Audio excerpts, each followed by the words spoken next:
বিশ্বজুড়ে ভয়াবহ রূপ নিয়েছে করোনা ভাইরাসের সংক্রমণ। কোভিড-19 প্রতি মিনিটেই বাড়ছে মৃতের সংখ্যা। বাংলাদেশের ভয়াল ধাওয়া থেকে বাদ যায়নি। সংক্রমণের চতুর্থ ধাপে চলছে কমিউনিটি ট্রান্সমিশন।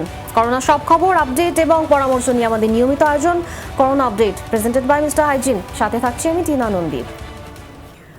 করোনা নেগেটিভ হলেও শ্বাসকষ্ট নিয়ে 12 দিন 5টি হাসপাতালে ঘুরেছেন এক দম্পতি। এর মধ্যে ভর্তিও হন 4টিতে। খরচ হয়েছে 10 লাখ টাকার বেশি, কিন্তু শেষ পর্যন্ত বেঁচে থাকা হয়নি ব্যাংকার নুরুজ্জামান মিয়া এবং তার স্ত্রী হোসনে আরা জামানের। 10 এবং 11 জুন মারা যান স্ত্রী স্বামী। সন্তানদের অভিযোগ আশা দিয়ে ভর্তি করেছিল হাসপাতালগুলো। শেষে বিলের লম্বা কাগজ ধরিয়ে দেখিয়ে দিয়েছে অন্য হাসপাতালের পথ। আলামিন হকের প্রতিবেদন। যখন প্রথম শুনতে পারলাম যে মা নাই, পরের দিন শুনলাম বাবাও নাই। আমরা বের হতে পারি। বাবা মাকে হারিয়েছেন একদিনের ব্যবধানে। মাথায় যেন ছাদ নেই, মাটি নেই পায়ের তলায়, হাহাকার বুক জুড়ে। তাবনে অংশ নিতে পারি নাই। চেষ্টার কমতি ছিল না মামুন ও বান্নার। ইউনাইটেড হাসপাতাল থেকে বলা হয় আইসিইউ আছে এমন হাসপাতালে নিতে হবে বাবা মাকে। ছুটে গেলেন মিরপুরের রিজেন্ট হাসপাতালে। অভিযোগ, কথা দিয়ে কথা রাখিনি তারা। হাসপাতালগুলো যদি আসলে কোনো এক জায়গায় যদি কন্টিনিউ ট্রিটমেন্টটা করতো, আমার বাবা মা হয়তো আল্লাহ তাআলা হায়াত দিলে বেঁচে ফিরতে পারতো। 1 জুনে যাওয়া হলো হচ্ছে রিজেন্টেও কোনো কিছু হলো না, ওদের অ্যারেঞ্জমেন্ট ভালো ছিল না। ওনারা হয়তো বলছেন যে ভাই আমার আইসিইউ দিন, আমরা বলছি হ্যাঁ ঠিক আছে আমরা চেষ্টা করব, বা এই টাইপের কোনো হয়তো কমিটমেন্ট হয়েছে, কিন্তু এই কমিটমেন্ট লিখিত কমিটমেন্ট অথবা এটার এগেনস্টে যে মানে দিতেই হবে কমিটমেন্ট কিভাবে হয়েছে আমার ঠিক জানা নেই। হয়তো বলছে, রিকোয়েস্ট করছে, আমরা চেষ্টা করব। এরপর আইসিইউ সাপোর্ট দেওয়ার আশ্বাস দেয় মহাখালীর ইউনিভার্সাল মেডিকেল কলেজ ও হাসপাতাল। সেখানে ভর্তি করেও সেবা না দিয়ে বের করে দেওয়ার অভিযোগ সন্তানদের। বিল দিতে হয়েছে 1,03,000 টাকা। প্রতি জায়গায় 2 দিন করে রাখছে, টাকা নিচ্ছে, হ্যাঁ, এরপরে বের করে দিচ্ছে। ইউনিভার্সাল থেকেও বের করে দিচ্ছে, জোরপূর্বকই বের করে দিচ্ছে। শাহাবুদ্দিন থেকেও তারা জোরপূর্বক বের করে দিচ্ছে। রাতের বেলা আমি দৌড়ে যে 4 তলায় ওনাদেরকে অনেক রিকোয়েস্ট করে বলছি যে আর একটা সিলিন্ডারের ব্যবস্থা করেন, আবার এই সিলিন্ডারে হচ্ছে না। অভিযোগের ব্যাখ্যায় ব্যবস্থাপনা পরিচালক বলেন বেডটি দরকার ছিল করোনা রোগীর জন্য। তার ভর্তির ব্যবস্থা করেছেন শাহাবুদ্দিন মেডিকেলে। তাকে আইসিইউতে ভর্তি করা হবে এই শর্তে এইগুলি আসলে আমি জানি না ওনার সাথে কার কথা হয়েছে বা কি ভিত্তিতে উনি কথাগুলি বলছে। কারণ আমার এখানে যতক্ষণ পেশেন্ট ছিল সম্পূর্ণ সার্ভিস পেয়েছে এবং অ্যাজ পার প্রোটোকল আমরা ট্রিটমেন্ট দিয়েছি। ভিন্ন কথা বললেন শাহাবুদ্দিন মেডিকেলের পরিচালক। জানালেন সেন্ট্রাল অক্সিজেনের সুবিধা থাকায় ভর্তির আবেদন করে ইউনিভার্সাল। ওখান থেকে বলছেন না, ওনার আইসিইউ সাপোর্ট লাগবে না, ওনাদের সেন্ট্রাল অক্সিজেন সাপ্লাই লাগবে। এবং আমরা কিন্তু লিখিত নেওয়া আছে ওনার কাছে যে দেখেন ভাই আইসিইউ সাপোর্ট যদি লাগে আপনার রোগীর, আমরা কিন্তু এই মুহূর্তে দিতে পারবো না। একদিন পর তারাও বিলের লম্বা কাগজ দিয়ে অন্য কোথাও যেতে বলেন। ততক্ষণে নুরুজ্জামান মিয়া ও হোসনে আরা জামানের অবস্থা আরও খারাপ। তবুও আশায় বুক বেঁধে শিকদার মেডিকেলে ভর্তি করান সন্তানেরা। সেখানে চিকিৎসাধীন অবস্থায় একদিনের ব্যবধানে মারা যান স্বামী স্ত্রী। আল আমিন হক, যমুনা নিউজ, ঢাকা। আর্থিক সংকটের মুখে ক্ষুদ্র এবং মাঝারি পর্যায়ে প্রায় 2 লাখ দোকান ব্যবসায়ী। করোনাকালীন এই সময় দোকান বন্ধ থাকায় কমে গেল আর্থিক সক্ষমতা। প্রণোদনার আওতায় ঋণ দিচ্ছে না বিভিন্ন ব্যাংক, ফলে ব্যবসা পুনরায় চালু করা নিয়েই এখন দুশ্চিন্তা। অন্যদিকে দোকানপাট বন্ধ থাকলেও ভ্যাট আদায় অভিযান পরিচালনা করছে এনবিআর। করোনা সংক্রমণ ঠেকাতে দীর্ঘদিন বন্ধ ছিল ব্যবসা প্রতিষ্ঠান। মার্কেট, শপিং মল, বিপণী বিতান বন্ধের কারণে স্থবির হয়ে যায় বাণিজ্যিক কর্মকাণ্ড। সীমিত পরিসরে এখন খুলে দেওয়া হয়েছে দোকানপাট, কিন্তু ক্ষতি কাটিয়ে উঠতে দরকার আর্থিক সহায়তা। অভিযোগ আছে দোকান ব্যবসায়ীদের প্রণোদনার আওতায় ঋণ দিচ্ছে না ব্যাংক। আমি নিজে ব্যাংকে গিয়েছি, আমি ব্যাংকে গিয়ে কথা বলেছি, তারা কিন্তু এই বিষয়টা নিয়ে তারা জানে না। তারা বলছেন যে না, আমাদের কাছে এমন কোনো প্রজ্ঞাপন আসে নাই যেটার ধরুন আপনারা দোকান ব্যবসায়ের সঙ্গে যারা জড়িত তারা এই প্রণোদনার মধ্যে আছেন। ঋণ দেওয়ার ক্ষেত্রে ব্যবসায়ীদের শীর্ষ সংগঠন এফবিসিসিআই এর সুপারিশ থাকলেও মিলছে না ব্যাংক ঋণ। তো আমরা চেয়েছিলাম যে এই ধরনেরই একটা কিছু, যে একদম সহজ শর্তে এই লোনটা দিলে আমাদের ব্যবসায়ীরা অন্ততপক্ষে ঘুরে দাঁড়াতে পারবে। তাদের যে পুঁজিগুলি বিনিয়োগ করেছিল, আসলে তো কারো পুঁজি নেই। এই কয়েকদিনে কিন্তু তারা পুঁজি অলরেডি শেষ। এফবিসিসিআই কিন্তু বলেছে যে আমরা গ্রান্টার হব, কিন্তু ব্যাংক কিন্তু এটা কর্ণপাত করে নাই। অন্যদিকে দোকানপাট ব্যবসা প্রতিষ্ঠান বন্ধ থাকলেও ভ্যাট আদায়ে চাপ দিচ্ছে এনবিআর। এতে ব্যবসায়ীদের মধ্যে তৈরি হয়েছে অস্বস্তি। এই 3 মাস লকডাউনের কারণে আমাদের তো দোকানপাটই বন্ধ। আমাদেরকে এখন হিসাব আর বলতেছে এই 3 মাসেরও ভ্যাট দেন। এখন এই বন্ধকালীন আমি বিক্রি করতে পারিনি, তাহলে আমি ভ্যাটটা দিব কীভাবে? তবে যাচাই বাছাই করে সক্ষম ব্যক্তিদের ঋণ দেবার পক্ষে ব্যাংক। বলা হচ্ছে ক্ষতিগ্রস্ত বিবেচনায় নিয়ে এ মাসের শেষ নাগাদ ছাড় করা হবে এসএমই ঋণ। প্রত্যেকটা ব্যাংকে কিন্তু একটা অ্যামাউন্ট নির্দিষ্ট করে দেওয়া হয়েছে। লার্জের ক্ষেত্রে বলা হয়েছে, স্মলের ক্ষেত্রে বলা হচ্ছে। এখন স্বাভাবিক ব্যাংকগুলো যখন লোন দেয় তারা এক্সিস্টিং কাস্টমারদের পারফরমেন্স বিচার করে দেয়। আপনি ওটা কিন্তু যার সাথে কোনো সম্পর্ক নয় তাকে দিবে না। যে আমার সাথে আগে থেকে ছিল, যার সম্পর্ক ভালো ছিল, যার সাথে ট্রানজাকশন ভালো ছিল, তাকে কিন্তু দিচ্ছে। আগের তুলনায় ব্যাংকগুলোরও সক্ষমতা কমেছে বলে জানান ব্যাংক নির্বাহীদের সংগঠন এবিবির এই সাবেক সভাপতি। আমাকে এনশিওর করতে হবে যে আমি আমার ডিপোজিট টাকাটা ফেরত দিতে পারবো। রিমন রহমান, যমুনা নিউজ, ঢাকা। দর্শক, করোনা নিয়ে কথা বলতে আমাদের সাথে যুক্ত রয়েছেন Gazipur metropolitan police commissioner Anwar Hossain. আমরা সরাসরি যুক্ত হচ্ছি তার সাথে। জনাব আনোয়ার হোসেন, আপনাকে স্বাগত জানাই। শুরুতে একটু জানতে চাই, গাজীপুর জেলার মধ্যে মহানগরীতেই সবচেয়ে বেশি করোনা রোগী শনাক্ত হয়েছে, কারণ কি মনে করছেন?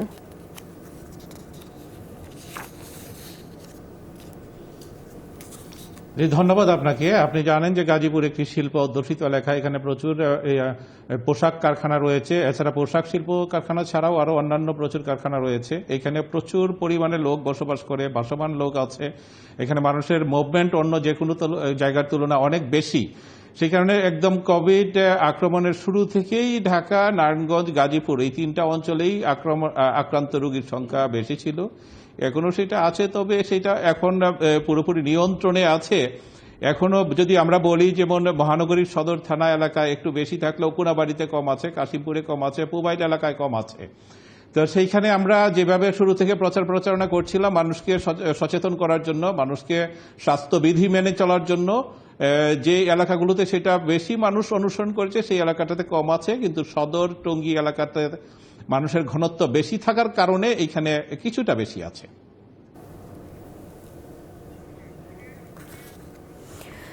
স্বাস্থ্যবিধি মানার ক্ষেত্রে সচেতনতা দেখছেন সেখানে আগের চেয়ে বেড়েছে? স্বাস্থ্যবিধি মানার ক্ষেত্রে লোকজন কতটা সচেতন হয়েছে?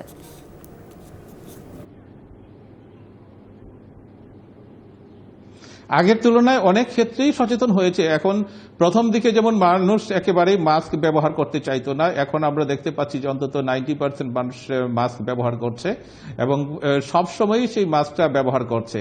এর আগে আমরা দেখতাম যে মাস্ক আছে ঠিকই, কিন্তু সেটা নাক মুখের মধ্যে নেই, সেটা নিচের দিকে আছে। আমরা এমনও দেখেছি যে মাস্ক যখন আমরা জিজ্ঞেস করছি যে আপনার মাস্ক কোথায়, তখন তারা বলতো যে মাস্ক পকেট থেকে মাস্ক বের করতো। সেই তুলনায় আজকের পর্যায়ে এসে আমরা বলতে পারি যে সচেতনতার মাত্রা অনেক গুণে বৃদ্ধি পেয়েছে। এরপর দূরত্বের কথাও যখন আমরা দেখি যে শুরুতে মানুষ সামাজিক দূরত্ব বা শারীরিক দূরত্বটা মেনে চলতে চাইতো না বা তারা এতটা বুঝতে চাইতো না, এখন আমরা দেখি যে পোশাক শিল্প কারখানাগুলোতে যখন সকালবেলায় শ্রমিকরা প্রবেশ করে তখন তারা একটা নির্দিষ্ট দূরে থেকেই লাইনে সামনের দিকে আগায়, অর্থাৎ 3 ফিট থেকে 4 ফিট দূরত্ব বজায় রেখে একজন থেকে আরেকজন ফ্যাক্টরির দিকে লাইনে ধীরে ধীরে তারা প্রবেশ করে। আবার বের হওয়ার সময় আমরা অনুরূপভাবে লাইন ধরে বের হতে আমরা দেখি। সুতরাং আমরা বলতে পারি যে মানুষের মধ্যে সচেতনতার মাত্রা আগের তুলনায় অনেক বৃদ্ধি পেয়েছে। সন্তুষ্টিজনক বলা চলে। বেশ, তো সেক্ষেত্রে মহানগরীর রেড জোন হিসেবে যে চিহ্নিত এলাকাগুলো, সেগুলোতে লকডাউনের বিষয়ে কোনো অগ্রগতি আছে?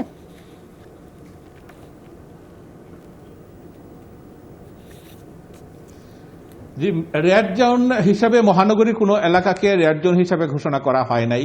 কারণ এখন যে বিষয়টাকে সবচেয়ে বেশি গুরুত্ব দেওয়া হচ্ছে সেটা হচ্ছে যে অর্থনৈতিক কর্মকাণ্ডকে সচল রেখে আমরা এই করোনার প্রাদুর্ভাবটাকে নিয়ন্ত্রণ করার কাজ করব এবং সেভাবে আমরা কাজ করে যাচ্ছি। এবং যেহেতু মহানগরী এলাকায় শিল্প প্রতিষ্ঠানের সংখ্যা বেশি, এখানে যদি আমরা রেড জোন করতে যাই বা রেড জোন হিসাবে সবকিছু বন্ধ করতে চাই, তাহলে সব ধরনের শিল্প প্রতিষ্ঠানকে বন্ধ করতে হবে। তো সেক্ষেত্রে অনেক ধরনের সমস্যা তৈরি হবে। একদিকে পোশাক শ্রমিকদের বেতন ভাতা, তাদের জীবিকার একটা সমস্যা হবে। পাশাপাশি যেহেতু এগুলো রপ্তানিমুখী শিল্প প্রতিষ্ঠান, প্রচুর পরিমাণে তাদের ওয়ার্ক অর্ডার আছে, সেগুলো শিপমেন্টের প্রয়োজন আছে। এইগুলোকে সচল রেখে অ্যাকচুয়ালি লকডাউন এখানে কার্যকর করা অনেক কঠিন হবে।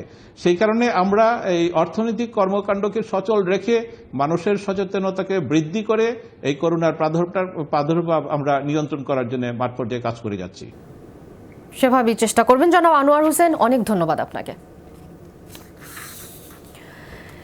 দেশের 19 জেলায় রেড জোন হিসেবে চিহ্নিত বিভিন্ন এলাকায় লকডাউন চলছে। এসব জায়গায় সাধারণ ছুটি ঘোষণা করা হলেও স্বাস্থ্যবিধি মানার ক্ষেত্রে মানুষের আগ্রহ কম। লকডাউন এলাকায় দোকানপাট বন্ধ রয়েছে। বাসিন্দাদের ঘরে থাকার আহ্বান জানানো হলেও প্রয়োজনে অপ্রয়োজনে অনেকেই বের হচ্ছেন। কিছু এলাকায় কারখানা খোলা থাকায় ঘর থেকে বের হতে বাধ্য হচ্ছে মানুষ। লকডাউন এলাকায় আইন শৃঙ্খলা রক্ষা বাহিনীর পাশাপাশি কাজ করছেন স্বেচ্ছাসেবক। বিভিন্ন স্থানে নিত্যপণ্যের সরবরাহের ঘাটতির অভিযোগ করছেন বাসিন্দারা।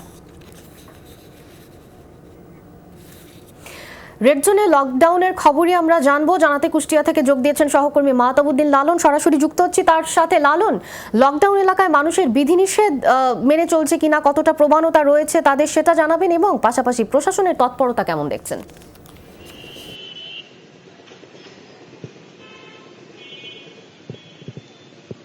জি টিনা, আজকে সকাল 6টা থেকে কিন্তু অনির্দিষ্টকালের জন্য কুষ্টিয়া পৌরসভার যে এলাকাটি রয়েছে আওতাধীন, সেই এলাকাটি কিন্তু আসলে লকডাউনের আওতায় নিয়ে আসা হয়েছে এবং এই পুরো এলাকাটাই কিন্তু আসলে সাধারণ মানুষের যে চলাফেরা বা দোকানপাট বা শপিং মল বা বাজারঘাট যেগুলো রয়েছে সেগুলো সবই কিন্তু বন্ধ করে দেওয়া হয়েছে।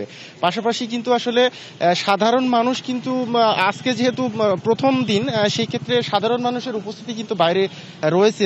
আমি দেখেছি মানুষ প্রয়োজন অপ্রয়োজনে কিন্তু বাইরে বের হয়েছে। তবে প্রশাসনের তৎপরতা সম্পর্কে যদি আপনাকে একটু বলি, সেই ক্ষেত্রে প্রশাসন কিন্তু ব্যাপক তৎপর।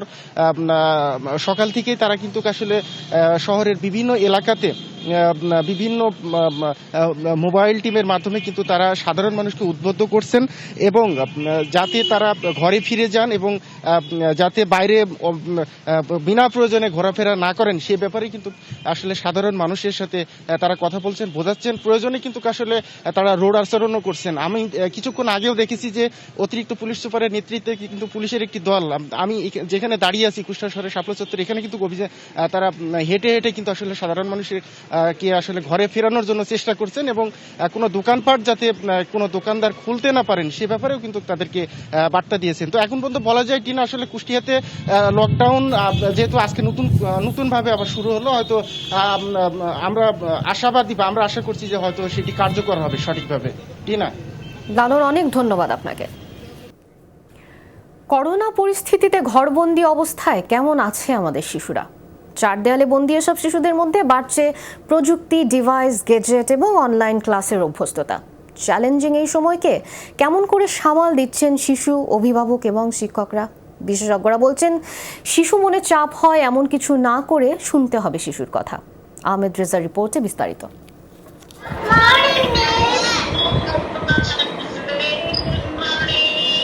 স্কুল ড্রেস পরে বইকে পাশে রেখে স্ক্রিনের সামনে বসে ক্লাস করা রূপকথার বয়স 4 বছর। করোনা পরিস্থিতির কারণে এই বয়সেই নিয়মিত অনলাইনে হাজিরা দিতে হয় ক্লাসে।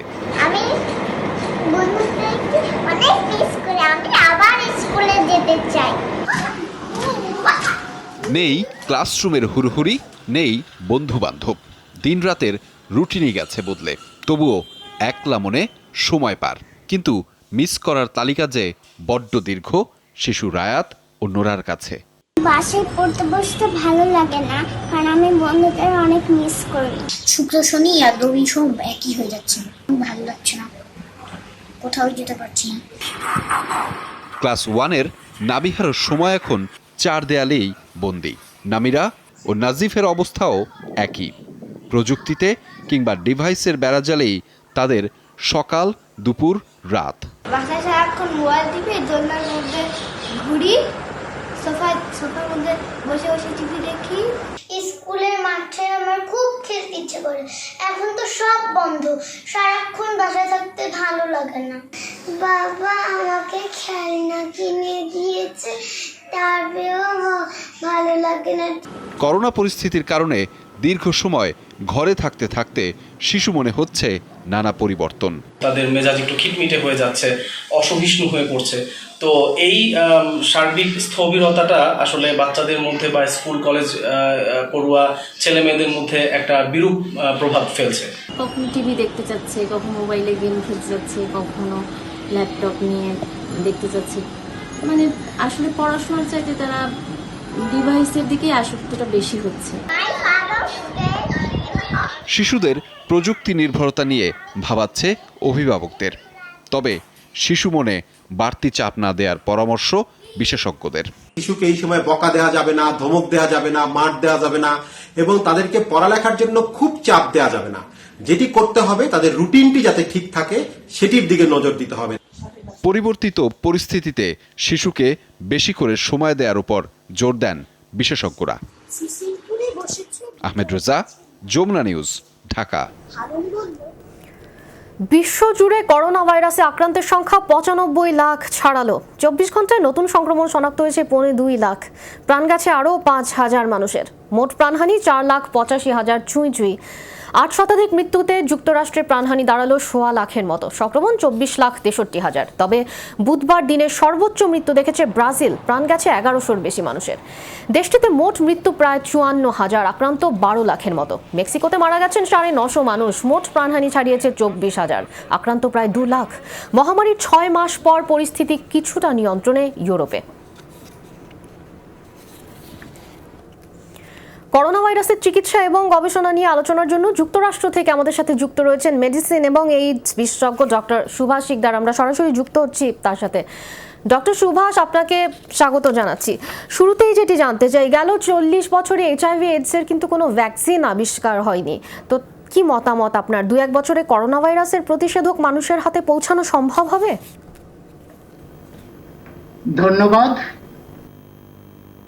ধন্যবাদ যমুনা টিভির রিপোর্টারদের যে একটা সুন্দর ইন্টেলিজেন্ট প্রশ্ন করার জন্য। আমি ব্যক্তিগতভাবে একজন এইচআইভি স্পেশালিস্ট। নিউ ইয়র্ক শহরে বহুদিন ধরে এইচআইভির চিকিৎসা করে যাচ্ছি এবং আমার প্রত্যক্ষ অভিজ্ঞতা রয়েছে এইচআইভি চিকিৎসায়। এক কথায় আমি এই প্রশ্নের জবাবে বলবো, রাজনৈতিক সদিচ্ছার অভাবে এইচআইভির টিকা এখনো আসেনি। আজ 40 বছর ধরে মানুষ ভুগছে। তবে আসার কথা। বর্তমানে সুচিকিৎসা রয়েছে। নিয়মিত ওষুধ ব্যবহার করলে এইচআইভির লোকেরা একদম সুস্থ সুন্দর জীবন যাপন করতে পারেন এবং নতুন ইনফেকশনও বন্ধ হয়ে যাবে। আপনারা নিশ্চয়ই জানেন যে গে কমিউনিটি এবং এলজিবিটি এই সম্প্রদায়ের মানুষেরাই সবচেয়ে বেশি এই এইচআইভি রোগে ভুগছেন। মেইন স্ট্রিম ইউরোপ বা আমেরিকার সাধারণ মানুষের এই গে কমিউনিটি বা এলজিবিটি লোকদের জন্য এমন একটা সহানুভূতি দায়িত্ব দেখায় না। তাই আমি বলবো, যদি এনাফ ফান্ডিং হতো, রাজনৈতিক সদিচ্ছা থাকতো, বহু আগেই এইচআইভির ভ্যাকসিন বা কিওর এসে যেত। যে সমস্ত মাল্টি ন্যাশনাল কোম্পানি এইচআইভির বিলিয়ন ডলারের ব্যবসা করে, তারাও চায় না এইচআইভির ভ্যাকসিন বা কিওর। ডক্টর সুভাষ, রাজনৈতিক সদিচ্ছার দিকেই মোটামুটি ভাবে আপনি বললেন, সেদিকটাতেই দুষলেন রীতিমতন যে রাজনৈতিক সদিচ্ছার অভাবে হয়নি। করোনা একটা প্যান্ডেমিক, বিশ্ব এত ভুগছে, এর প্রতিষেধক হাতে পৌঁছানো সম্ভব, বা সেক্ষেত্রে রাজনৈতিক সদিচ্ছা থাকবে যথেষ্ট? সুন্দর প্রশ্ন। হ্যাঁ, করোনার ব্যাপারে এই ফ্যাক্টরগুলো সম্পূর্ণ বিপরীত। এখানে রয়েছে রাজনৈতিক প্রেসার রয়েছে এনাফ ফান্ডিং এবং মানুষ সায়েন্টিস্টরা বিভিন্ন কোম্পানি সারা পৃথিবীর মানুষ চেষ্টা করছে যত তাড়াতাড়ি ভ্যাকসিন পাওয়া যায়। আপনি চিন্তা করে দেখুন, এই সিম্পল কয়েকটা ফ্যাক্টর আপনি হাতে নিন। যেমন আগেই বলেছি, এনাফ ফান্ডিং প্রায় $4 to $5 বিলিয়ন, তারপর রয়েছে প্যাটেন্টের রাইট, তারপরে রয়েছে লুক্রেটিভ ওয়ার্ল্ড মার্কেট, রাজনৈতিক প্রেশার, সর্বোপরি ইউএস ইলেকশন এই নভেম্বরে। সো নভেম্বরের আগে আপনারা একটা চমক দেখতে পারেন, সম্ভবত একটা সীমিত আকারের ভ্যাকসিন এসেও যেতে পারে। মানে আশাবাদ ব্যক্ত করছেন ডক্টর সুভাষ, অনেক ধন্যবাদ আপনাকে। অক্সফোর্ড ইউনিভার্সিটির পর যুক্তরাজ্যে করোনা ভাইরাসের আরেকটি প্রতিষেধকের হিউম্যান ট্রায়াল শুরু করেছে ইম্পেরিয়াল কলেজ লন্ডন। কয়েক সপ্তাহে প্রায় 300 স্বেচ্ছাসেবকের দেহে হবে ভ্যাকসিনটির পরীক্ষামূলক প্রয়োগ। প্রাণীদেহে সফল পরীক্ষার পর হচ্ছে প্রথম ধাপের হিউম্যান ট্রায়াল। এটি সফল হলে অক্টোবরের দ্বিতীয় ধাপের ট্রায়ালে অংশ নেবেন 6000 মানুষ। সব ঠিক থাকলে 2021 সালের শুরুতেই যুক্তরাজ্য সহ বিভিন্ন দেশে ভ্যাকসিনটি বাজারজাত হবে। এর আগে বুধবার আফ্রিকার করোনায় সম্ভাব্য ভ্যাকসিনের প্রথম হিউম্যান ট্রায়াল সম্পন্ন করেছেন অক্সফোর্ডের গবেষকরা। এর আওতায় দক্ষিণ আফ্রিকায় প্রায় 2000 মানুষকে টিকা দেওয়া হয়েছে। 1 বছর পর্যবেক্ষণে থাকবেন তারা। একই দিনে ব্রাজিলে 3000 স্বেচ্ছাসেবককে নিয়ে ভ্যাকসিনটির হিউম্যান ট্রায়াল শুরু করে অক্সফোর্ড। ডোজ ভেদে সাধারণের নাগালের মধ্যে রাখার লক্ষ্য নিয়ে সারা বিশ্বে কোভিড-19 প্রতিষেধক তৈরিতে 120টির মতো কর্মসূচি চলছে।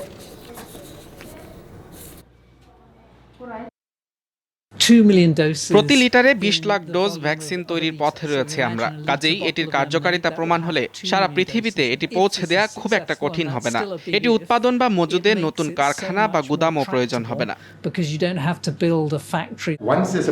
কোনো অঞ্চলে 60% মানুষের দেহে ভাইরাসটি প্রতিরোধের ক্ষমতা তৈরি হলে এর বংশবিস্তারের গতি কমবে, কিন্তু এটা নির্মূল হয়ে যাবে না। ভাইরাসটির বিস্তার বাধাগ্রস্ত করাই আমাদের লক্ষ্য।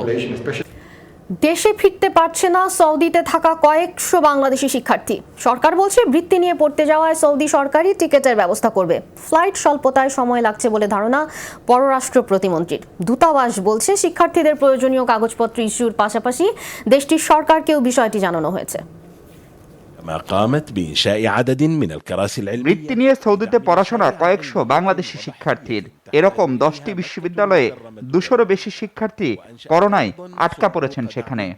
2 মাসেরও বেশি কারফিউ চলছে। পড়াশোনা বা কাজ কিছুই নেই তাদের।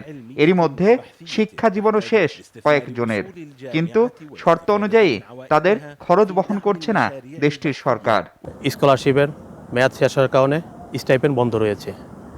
এহেন পরিস্থিতিতে আমরা মানসিকভাবে বিপর্যস্ত। আমাদের একাডেমিক কার্যক্রম গত 1 মাস আগে শেষ হয়েছে, তো আমরা দেশে যাওয়ার জন্য উন্মুখ হয়ে আছি।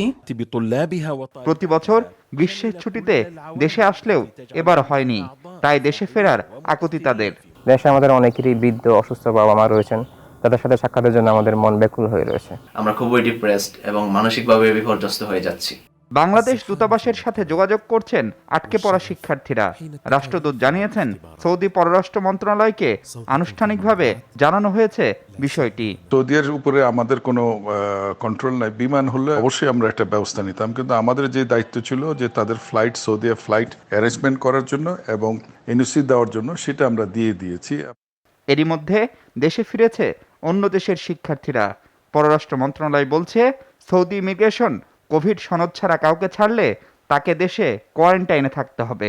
এখনো সকলেই টিকিট সংগ্রহ করতে পারেন। যে পরিমাণ ফ্লাইট অপারেট করা হয়েছে আর যে পরিমাণ যাত্রী ছিল, এই সংখ্যার তারতম্যের কারণে 2-4 দিন আর অপেক্ষা করতে হবে। এর পরের ফ্লাইটেই তারা আশা করি সবাই চলে আসতে পারবে। আমরা যদি কোভিড সার্টিফিকেট ছাড়া কাউকে আসতেও দিতে রাজি হই এবং এখানে প্রাতিষ্ঠানিক কোয়ারেন্টাইনে রাখিও, কিন্তু সৌদি সরকার এই পারমিশনটি নাও দিতে পারে। অবশ্যই তাহলে জানাচ্ছে সকলকে কোভিড নেগেটিভ সার্টিফিকেট সংগ্রহ করতে হবে। শিক্ষার্থীদের ফেরানো মন্ত্রণালয়ের অগ্রাধিকার। আশা সহসাই ফিরবে সবাই। মাহফুজ মিশু, যমুনা নিউজ, ঢাকা। হটস্পট নারায়ণগঞ্জে করোনা নমুনা পরীক্ষা নিয়ে ভোগান্তির শিকার হচ্ছেন নগরবাসী। তাদের অভিযোগ, সক্ষমতা অনুযায়ী নমুনা পরীক্ষা হচ্ছে না কোভিড ডেডিকেটেড হাসপাতালে। এতে বাড়ছে সংক্রমণের ঝুঁকি। যদিও হাসপাতাল কর্তৃপক্ষ বলছে নির্ভুল এবং গুণগত মান নিশ্চিতেই দেয়া হচ্ছে বেশি গুরুত্ব। নারায়ণগঞ্জের সরকারি পর্যায়ে করোনা সন্দেহভাজনদের নমুনা পরীক্ষা করা হচ্ছে খানপুর ৩০০ শয্যা বিশিষ্ট হাসপাতালে। আর বেসরকারি উদ্যোগে কোভিড-19 শনাক্তের পরীক্ষা চলছে রূপগঞ্জের কাঞ্চনে গাজী পিসিআর ল্যাবে। ইউএস বাংলা মেডিকেল কলেজ হাসপাতালের জনবল দিয়ে পরিচালিত এই পিসিআর ল্যাবে প্রতিদিন নমুনা পরীক্ষা করা হচ্ছে গড়ে ৪০০-র মতো। বিপরীতে গড়ে মাত্র ২০০ নমুনা পরীক্ষা হচ্ছে সরকারি পর্যায়ে। প্রতিদিন ৪ থেকে ৫টি করে রান করোনা পরীক্ষা করা হয়। প্রতি রানের ৯৪টি করে পরীক্ষা করা হয়। প্রতিদিন গড়ে ৩৭৬ থেকে ৪৭০টি করে পরীক্ষা হয়। নগরবাসীর অভিযোগ, সক্ষমতা অনুযায়ী নমুনা পরীক্ষা হচ্ছে না কোভিড ডেডিকেটেড হাসপাতালে। এতে একদিকে যেমন নমুনা জট তৈরি হচ্ছে, অন্যদিকে বাড়ছে সংক্রমণের ঝুঁকি ও ভোগান্তি।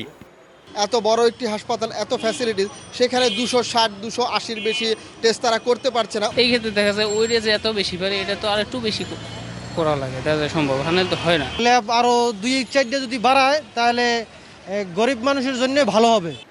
নির্ভুল ও গুণগত মান বজায় রাখতেই তুলনামূলক পরীক্ষা কম হচ্ছে বলে দাবি সরকারি হাসপাতাল কর্তৃপক্ষের। বলা হয়, দক্ষ জনবল বাড়ানো হলে গতি আসবে নমুনা পরীক্ষায়। রিফ্রেশমেন্টেরও প্রয়োজন আছে, সেটাও বিবেচনায় রাখতে হয়। কারণ আপনি তাকে দিয়ে কাজ করাবেন, ওভারবার্ডেন হলে সে পরে তো কোয়ালিটি বের হয়ে আসবে না। সুতরাং আমরা চাই না সর্বোচ্চ আপনার 3টা সাইকেলের মাধ্যমে আমরা ম্যাক্সিমাম সেবাটা এবং অ্যাকুরেট সেবাটা দেওয়ার চেষ্টা করব।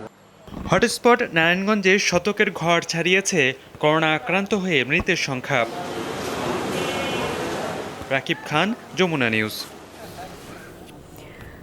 করোনা ভাইরাস অথবা উপসর্গে কেউ মারা গেলে শেষ বিদায়টুকুও স্বাভাবিকভাবে হচ্ছে না। আর কোথাও কোথাও লাশ গ্রহণে আপনজনের অনীহা। সবাই যখন মুখ ফিরিয়ে নিচ্ছে, তখন নরসিংদীতে মরদেহের সম্মানজনক শেষ বিদায়ে এগিয়ে আসছে জেলা প্রশাসনের কুইক রেসপন্স টিম। নিয়ম মেনেই করছে দাফন কিংবা সৎকার। করোনায় আক্রান্ত হয়ে কিংবা উপসর্গ নিয়ে মারা যাওয়াদের স্বাস্থ্যবিধি মেনে দাফন বা সৎকারের নির্দেশনা রয়েছে। তবে আক্রান্ত হওয়ার ভয়ে অনেকেই মৃতের কাছেও যান না। এমনকি ভাইরাস আতঙ্কে আপনজনের মরদেহ গ্রহণ করেনি পরিবার। এমন ঘটনাও ঘটেছে কোথাও কোথাও।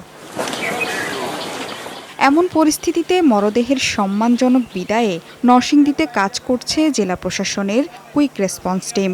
যেখানেই মৃতদেহ গ্রহণে অনীহার খবর, সেখানেই ছুটে যাচ্ছে এই টিম। ধর্মীয় রীতি মেনেই হচ্ছে মরদেহের দাফন এবং সৎকার। কিছুদিন আগে এক মহিলা মারা গেছে, হিন্দু, আপন ভাই ফালাই থুয়ে গেছে। স্বাস্থ্যবিধি মেনে এবং শরীয়ত মেনে আমরা এই দাফন কাফনের ব্যবস্থা করতেছি। মুসলমান যদি কেউ মারা যায়, ওনারা দাফন কাজ সম্পূর্ণ করছে কুইক রেসপন্স টিম। তারপরে কেউ হিন্দু লোক মারা গেলে ওনাকে দাহ করছে। এটা খুবই একটা চমৎকার উদ্যোগ। জেলা প্রশাসনের উদ্যোগে গঠিত এই টিমে আছেন নির্বাহী ম্যাজিস্ট্রেট, ইমাম, পুরোহিত সহ 9 জন। জেলার 6 উপজেলাতেই আলাদাভাবে কাজ করছে কুইক রেসপন্স টিম। মানুষ ভয়ে আতঙ্কে তারা কিন্তু কাছে আসে না। যখন কেউ মারা যায় তাকে ফেলে রেখে চলে যায়। কোনো মানুষ মারা যাওয়ার পরে শেষ যে সম্মানটুকু সেটুকু যাতে উনি পেতে পারেন, তার জন্য কিন্তু আমরা কাজ করছি। কুইক রেসপন্স টিমগুলো 30 মার্চ একযোগে প্রত্যেকটি উপজেলায় গঠন করা হয়েছে এবং অন্যান্য উপজেলাতেও কিন্তু এসিডেন্ট সাহেবদের নেতৃত্বে রয়েছে এবং সেখানেও কিন্তু দাফন এবং সৎকারের কাজটি এই প্রটোকল অনুযায়ী করা হচ্ছে। নরসিংদীতে এখন পর্যন্ত 36 জনের দাফন এবং সৎকার করেছে এই টিম। জোহরা সেতু, যমুনা নিউজ। 24 ঘন্টায় করোনা রোগী শনাক্তে আবারও রেকর্ড গড়ল ভারত। একদিনে দেশটিতে শনাক্ত হয়েছেন সর্বোচ্চ 16,870 জন।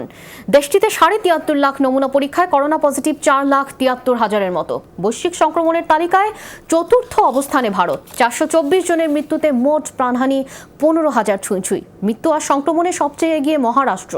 তবে নতুনভাবে পশ্চিমবঙ্গে হু হু করে বাড়ছে করোনা সংক্রমণ আর মৃত্যু। বিস্তার রোধে 31 জুলাই পর্যন্ত লকডাউন বৃদ্ধি করল মমতা ব্যানার্জি সরকার।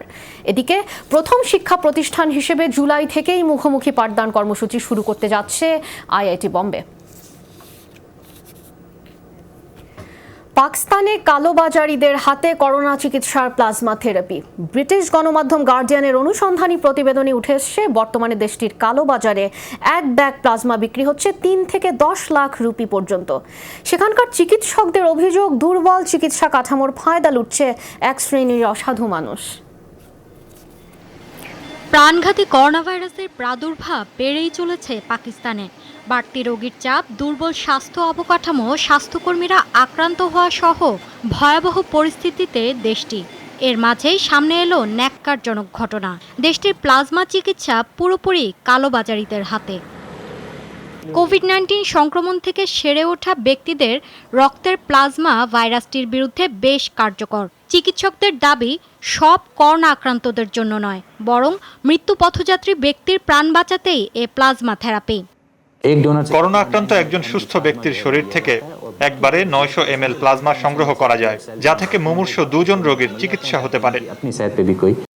চিকিৎসক গবেষকদের অভিযোগ, মধ্যস্বত্বভোগীরা সুস্থ হয়ে ওঠা করোনা রোগীদের সাথে রাখেন যোগাযোগ। তাদের হাতে সামান্য কিছু টাকা দিয়ে প্লাজমা সংগ্রহ করেন, পরে বিক্রি করেন চড়া দামে। প্লাজমা থেরাপির মাধ্যমে একজন মুমূর্ষু করোনা রোগীকে শতভাগ বাঁচানো সম্ভব, এটা কখনোই বলবো না। কিন্তু পাকিস্তানে প্লাজমা নিয়ে কালোবাজারে যে ঘৃণ্য ব্যবসা শুরু হয়েছে, এর শাস্তি মৃত্যুদণ্ড হওয়া উচিত। অসাধু কিছু মানুষ দুর্বল পরিস্থিতির ফায়দা লুটছেন। প্রধানমন্ত্রী যদি নিত্যপণ্যের বাজার মূল্য নির্ধারণ করতে পারেন, তাহলে কি কালোবাজারে প্লাজমা বিক্রি বন্ধ করতে পারবেন না? সবার প্রতি অনুরোধ, রক্তদান একটি মানবিক কর্মসূচি, একে অর্থের মানদণ্ডে গুলিয়ে ফেলবেন না। লাহোর হাইকোর্টে প্লাজমা বিক্রি এবং বেসরকারি হাসপাতালে জড়িত থাকার বিষয়ে রিট পিটিশন দাখিল করেছে বিলওয়াল ভুট্টোর পাকিস্তান পিপলস পার্টি। মঙ্গলবার আদালত প্রতিবেদন প্রকাশের নির্দেশ দিয়েছে পাঞ্জাব ব্লাড ট্রান্সফিউশন অথরিটিকে। পরবর্তী শুনানি 8 জুলাই। দোষী প্রমাণিত হলে অর্থদণ্ডের পাশাপাশি সর্বোচ্চ 7 বছরের জেল হতে পারে। মৌলি ইসলাম, যমুনা নিউজ। এই ছিল করোনা আপডেটে প্রেজেন্টেড বাই মিস্টার হাইজিন। এতক্ষণ সাথে থাকার জন্য ধন্যবাদ সবাইকে।